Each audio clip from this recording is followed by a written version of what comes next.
Friends कैसे हैं आप लोग। स्वागत है आपका फिर से एक नए वीडियो में और आप देख रहे हैं मेरे गुरुजी। तो आज का जो हमारा टॉपिक है, जैसे कि आप देख सकते हैं मैंने बोर्ड पे लिखा हुआ है, adjustment entries for final accounts. यानी कि फ़ाइनल अकाउंट्स अगर आप 12th में हैं तो ये आपको शायद अभी फर्स्ट चैप्टर होगा।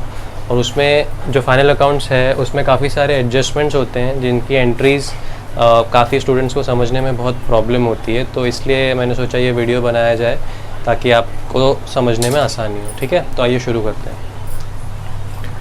तो जो सबसे पहला एडजस्टमेंट है जो आपको कभी भी किसी भी फाइनल अकाउंट के सम में मिलेगा वो है क्लोजिंग स्टॉक। ठीक है,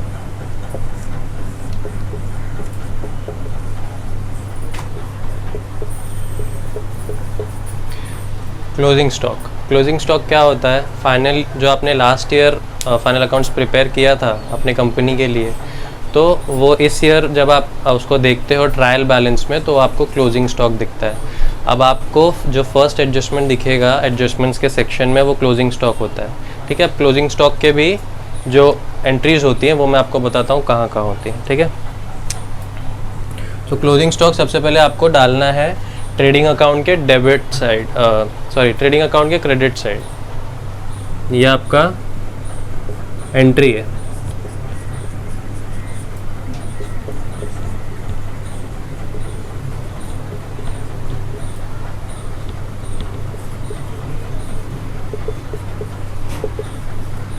ठीक है, ट्रेडिंग अकाउंट क्रेडिट साइड जाता है। दूसरा जो है वो है डेप्रीसिएशन।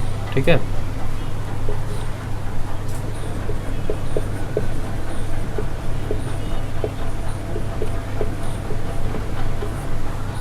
डेप्रीसिएशन क्या होता है कि समझ लो आपने आज कोई मोबाइल लिया, ठीक है, और वो मोबाइल अगर आप 1 साल बाद बेचने जाओगे तो आपको एग्जैक्ट सेम वैल्यू उसकी नहीं मिलेगी। अगर आपने 10,000 में आज ख़रीदा है तो हो सकता है अगले साल उसकी वैल्यू 6,000 हो जाए या 7,000 हो जाए।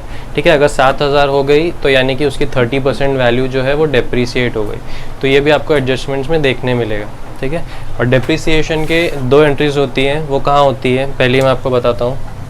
अभी समझ लो जो हमने एग्जांपल लिया मोबाइल का। ठीक है, मोबाइल अगर आपका एसेट है, आपने बैलेंस शीट एसेट साइड में लिखा हुआ है और फिर आप उसका अगर आपको एडजस्टमेंट में दिया हुआ है कि 30% डेप्रीसिएशन ऑन मोबाइल, तो आपका मोबाइल का एक्चुअल कॉस्ट कितना था? 10,000।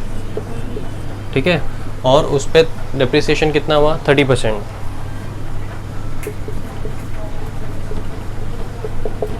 तो 10,000 का 30% कितना होता है?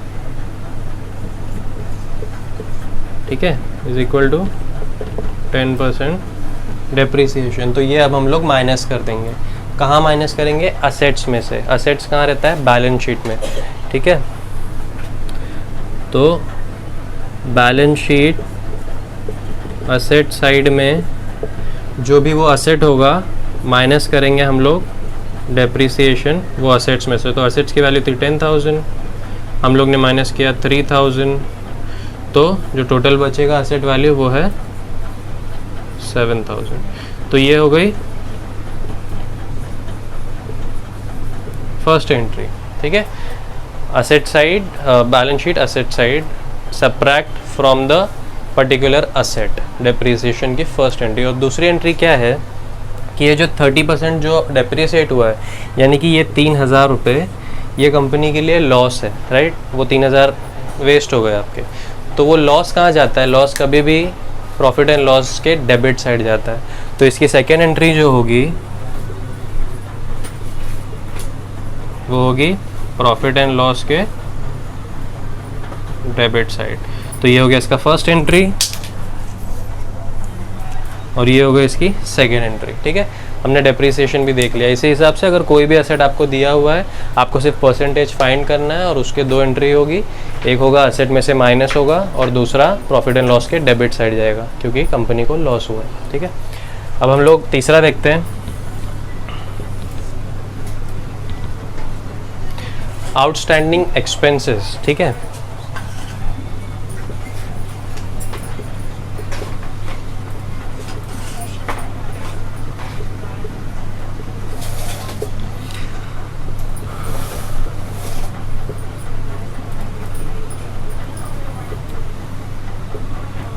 आउटस्टैंडिंग एक्सपेंसेस मतलब क्या होता है? एक्सपेंस, ठीक है, कोई खर्चा है जो बाकी है, तो आपको कोई खर्चा है जो फ्यूचर में करना है, आउटस्टैंडिंग एक्सपेंसेस है, तो वो कंपनी के लिए हो गया लायबिलिटी, ठीक है। तो इसलिए वो जाएगा सबसे पहले बैलेंस शीट लायबिलिटी साइड। तो first entry is balance sheet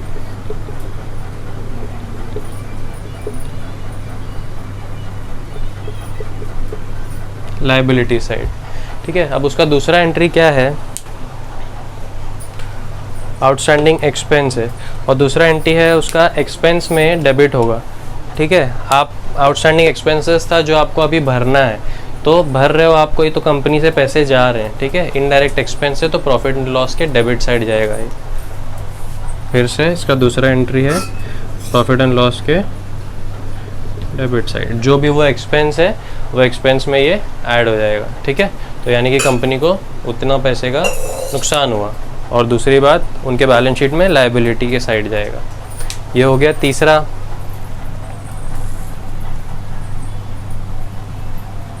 fourth क्या है? Outstanding income.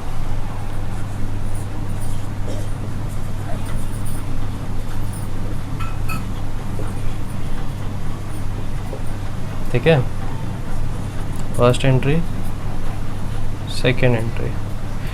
आउटस्टैंडिंग इनकम है मतलब ऐसी कोई इनकम है जो आपको अभी तक मिली नहीं है, आपको फ्यूचर में मिलने वाली है, तो ये आपके लिए एक एसेट होगा। तो simple first entry is balance sheet asset side, ठीक है।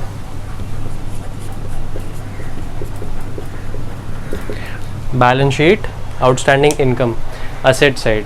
और दूसरा एंट्री क्या है? जब आपको आउटस्टैंडिंग इनकम है, पैसा आ रहा है कंपनी में, तो ये आपको लिखना है प्रॉफिट एंड लॉस के क्रेडिट साइड में, क्योंकि कंपनी को कुछ पैसे मिले। तो दूसरी entry profit and loss credit side, ठीक है। ये जो भी एक्सपेंस है, अगर वहाँ पे एक्सपेंस पहले से है तो उसमें ऐड हो जाएगा, अगर नहीं है तो आप फ्रेश एंट्री वहाँ पे डाल सकते हो, ठीक है। ये हो गई closing stock, depreciation, outstanding expense और आउटस्टैंडिंग इनकम। अब हम आगे का देखते हैं।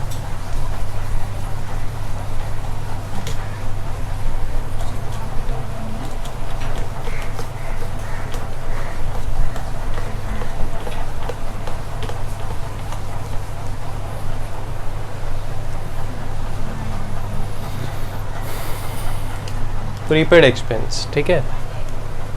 फिफ्थ क्या है?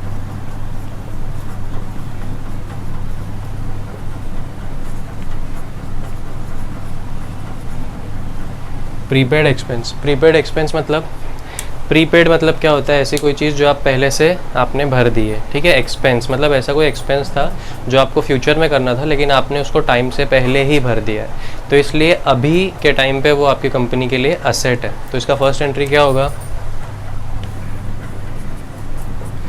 बैलेंस शीट असेट साइड, ठीक है। अब इसका दूसरा एंट्री हम लोग देखते हैं क्या होगा। प्रीपेड एक्सपेंस है, ठीक है। अब इसका दूसरा एंट्री होगा प्रॉफिट एंड लॉस के क्रेडिट साइड, क्योंकि आपको बाद में भरना था, आपने अभी भर दिया, तो कंपनी के लिए एक हिसाब से वो प्रॉफिट है, ठीक है। तो इसके लिए इसकी दूसरी एंट्री है profit and loss credit side, ठीक है। ये हमने देखा प्रीपेड एक्सपेंस के दो एंट्रीज। इसके बाद प्रीपेड इनकम देखते हैं, ठीक है।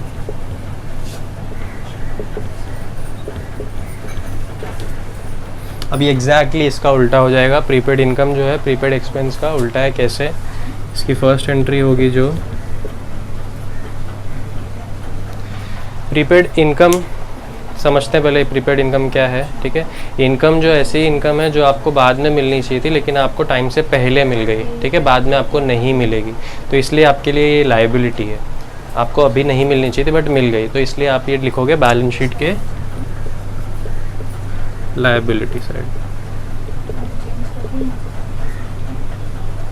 ठीक है, बैलेंस शीट लायबिलिटी। और दूसरा क्या है?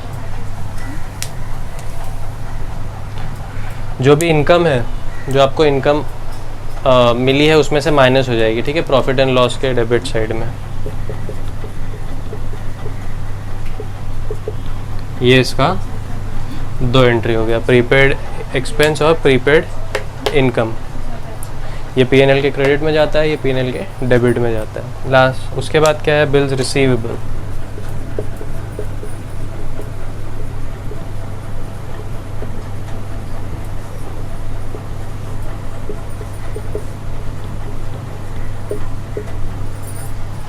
अब बिल्स रिसीवेबल मतलब आपका आपने जिसको भी उधार दिया है, ठीक है, आपके जो डेटर्स हैं वो डेटर्स से आपको पैसे मिलने वाले, मतलब आपको अगर चेक मिल चुका है तो आप वो चेक डालोगे बैंक में ऑनर होने के लिए, ठीक है। तो वो आप लिखते हो बिल्स रिसीवेबल में कि ये इतने अमाउंट है जो मुझे बिल्स आ सकते हैं। बिल्स रिसीवेबल का जो एंट्री होता है दो, वो क्या होता है, सबसे पहले बिल्स रिसीवेबल क्या है आपके लिए, बिल्स पैसे आने वाले हैं तो वो असेट है, ठीक है। तो इसके लिए वो जाएगा बैलेंस शीट असेट साइड में, और दूसरा वो डेटर्स में से माइनस हो जाएगा, ठीक है, क्योंकि डेटर्स ने आपको पैसे वो दे दिए, बिल्स रिसीवेबल है वो, तो सबट्रैक्ट फ्रॉम डेटर्स, ये हो गया बिल्स रिसीवेबल। अब इसके बाद हम लोग देखते हैं बिल्स पेएबल।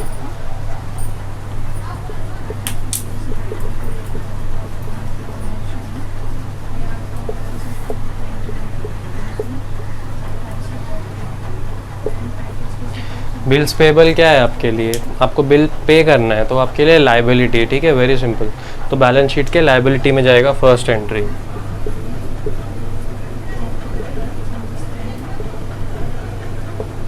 बिल्स पेबल, ठीक है। और आपके लिए लाइबिलिटी है, और दूसरी बात आपके जो क्रेडिटर्स हैं उसमें से भी ये माइनस हो जाएगा, क्योंकि आपको जिसको उधार देना था आप उसको दे रहे हो, तो सबट्रैक्ट फ्रॉम क्रेडिटर्स, या तो फिर हम लोग सैंड्री क्रेडिटर्स भी लिखते हैं बुक में। इसके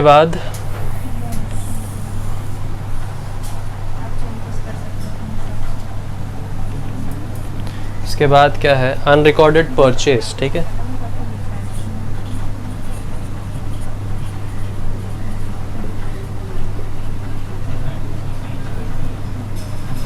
अनरिकॉर्डेड परचेज मतलब ऐसा कोई परचेज आपने किया है जो अभी तक आपने बुक में रिकॉर्ड नहीं किया था, ठीक है, लेकिन अभी आपको करना है इस टाइम पे, ठीक है, एंट्री के टाइम पे आपको एडजस्टमेंट मिला है। तो अनरिकॉर्डेड परचेज सबसे पहले आपको क्या लगता है कि अगर आपने पहले नहीं रिकॉर्ड किया था, अभी रिकॉर्ड करोगे तो वो फर्स्ट एंट्री विल बी कि वो परचेज में ऐड होगा, ठीक है।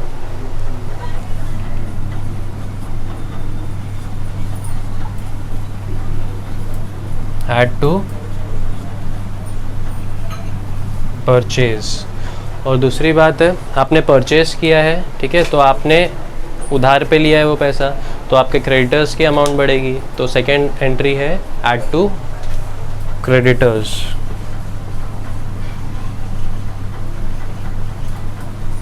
सिंपल। अब इसके बाद है इसका ही उल्टा, unrecorded sales.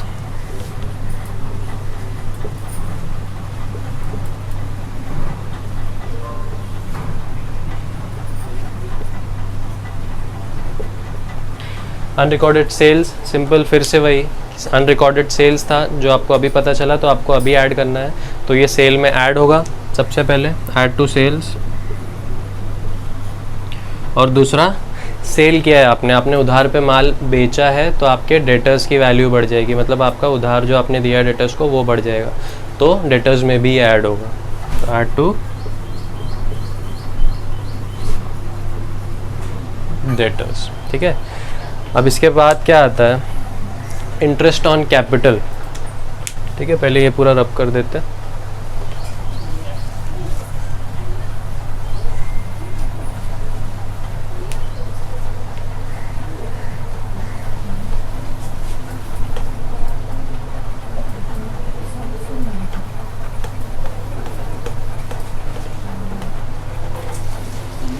Interest on capital,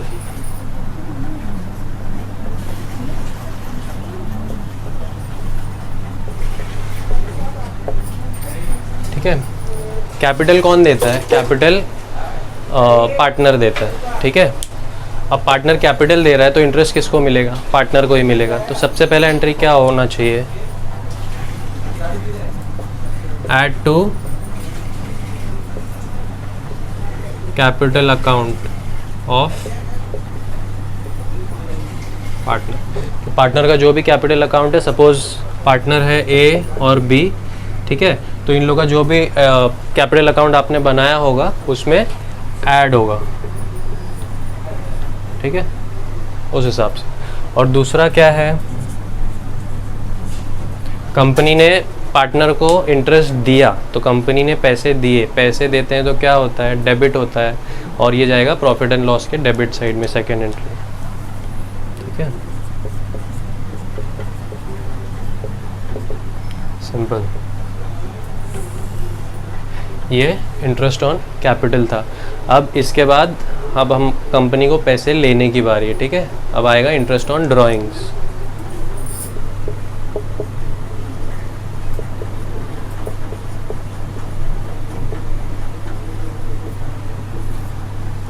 drawings क्या होता है आपको पता है ना, ड्राइंग्स मतलब होता है वो अमाउंट जो कैपिटल मतलब पार्टनर ने दिया था उसमें से जो वो अपने पर्सनल यूज़ के लिए लेता है उसको बोलते हैं ड्राइंग्स।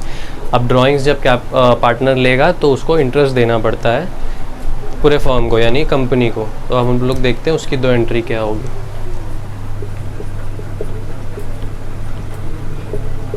ठीक है, इंटरेस्ट ऑन ड्राइंग्स मतलब सबसे पहले पार्टनर के कैपिटल अकाउंट से लेस होगा वो, ठीक है।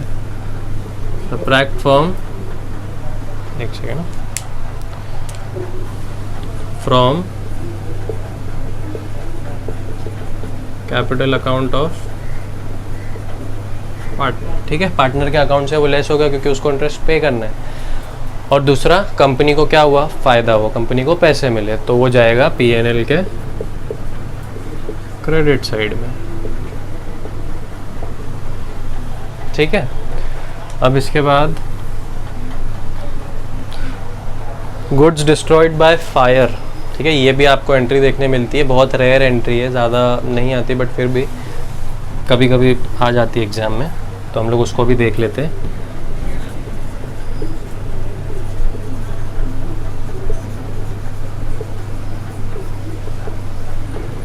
अब गुड्स डिस्ट्रॉयड बाय फायर, ठीक है, ये दो टाइप की एंट्रीज आपको दिखेंगी। दूसरा जो होता है, एक में होता है कि आप फुल क्लेम करते हो, ठीक है, फुल क्लेम आप कर पाते हो। इंश्योरेंस जो होता है वो 100% क्लेम का होता है, तो उसमें जो दो एंट्रीज होती हैं वो क्या होती है, गुड्स डिस्ट्रॉयड बाय फायर, ठीक है, फायर से डिस्ट्रॉय हुआ तो आपका जो क्लोजिंग स्टॉक है ट्रेडिंग अकाउंट के क्रेडिट साइड उसमें से माइनस होगा।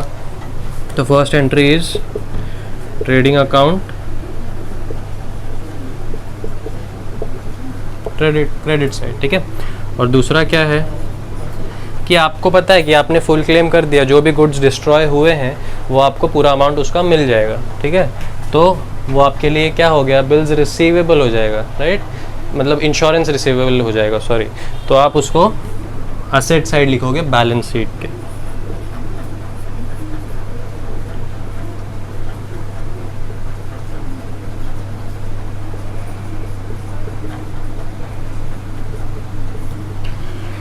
ठीक है, ये हो गया एक सिनारियो जिसमें आपको फुल क्लेम करने मिलता है। एक दूसरा भी सिनारियो होता है गुड्स डिस्ट्रॉयड बाय फायर का, वो देख लेते हैं। सेकंड सिनारियो इज जहाँ पे 100%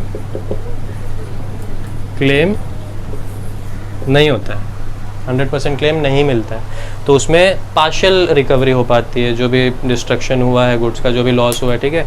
समझ लो आपका goods destroyed by fire, suppose आपका जो प्रोडक्ट था या जो आपका एसेट था वो उसकी वैल्यू थी 10,000 रुपीज़, ठीक है, उसमें से पूरा जल गया।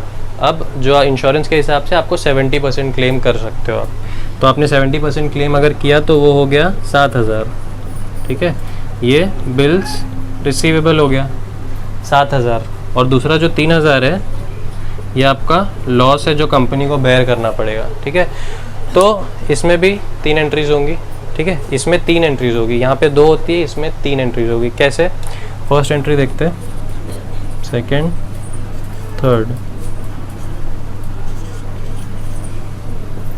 सबसे पहला trading account credit side, trading account credit side बराबर, ठीक है, ट्रेडिंग अकाउंट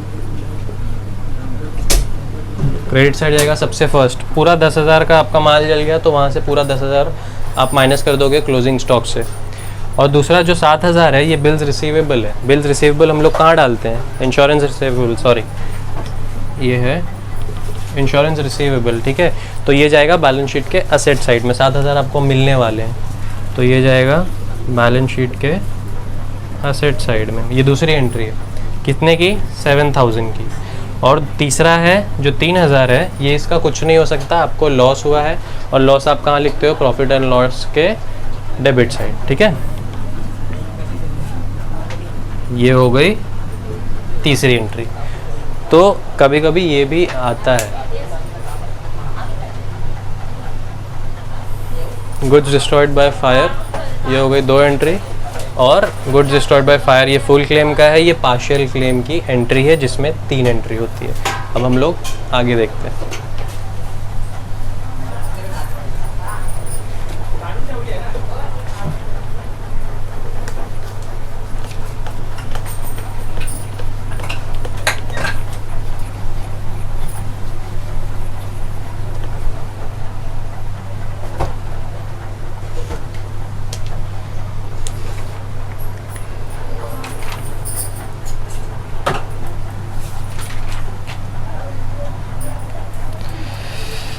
ठीक है, अब एक चीज़ होती है जिसको बोलते हैं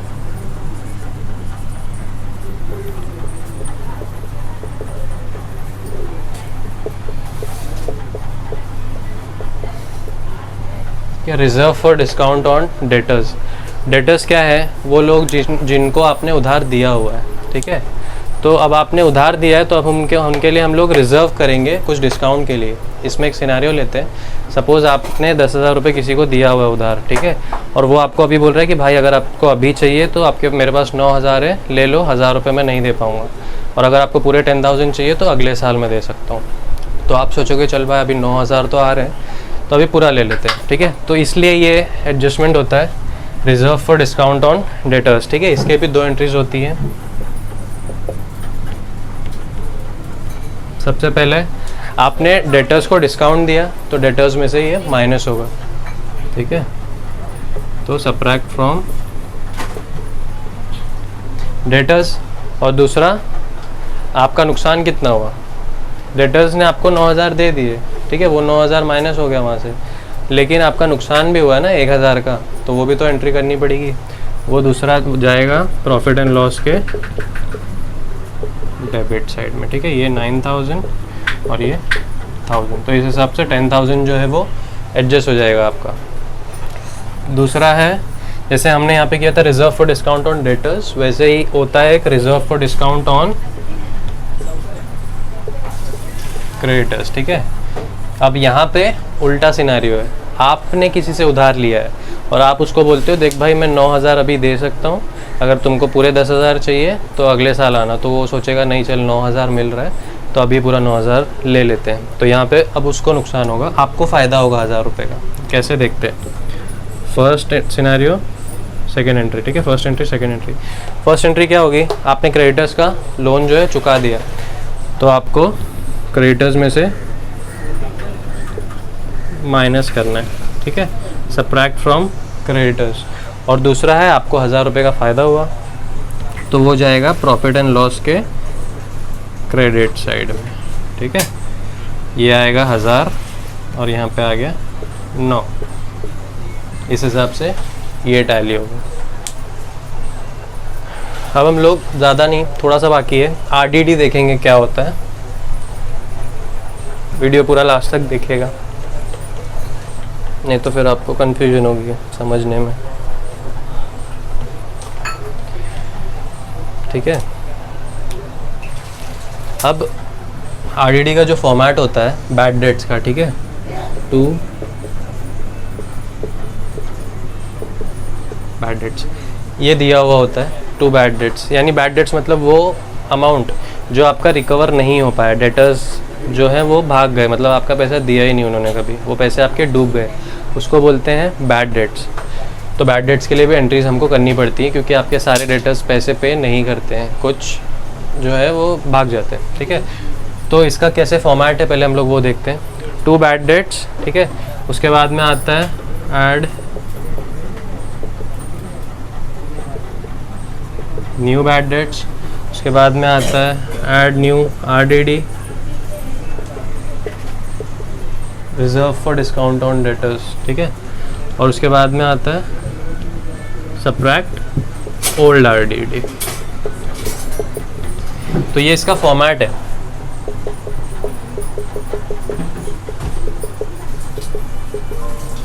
जो आपके पुराने जो ट्रायल बैलेंस में आपको ये दो चीज़ें मिल जाएंगी, क्या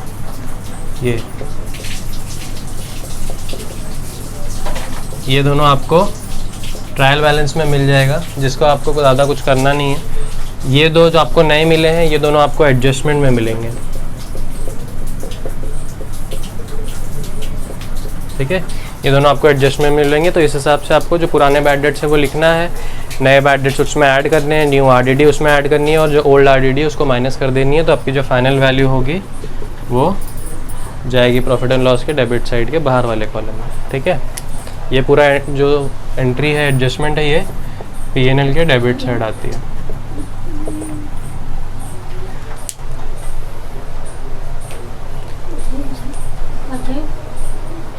ठीक है दोस्तों, तो आई होप कि आपको सारी एंट्रीज जो है वो समझ में आ चुकी है। मेजॉरिटी मैंने कवर कर लिया। अगर मैंने कुछ कवर नहीं किया है, आपको उसके बारे में जानना है, आप चाहते हो कि मैं कोई और उसके लिए स्पेशली वीडियो बनाऊं, या आपके कोई भी डाउट्स या क्वेरीज़ हो, तो नीचे कमेंट बॉक्स में आप कमेंट कर सकते हैं।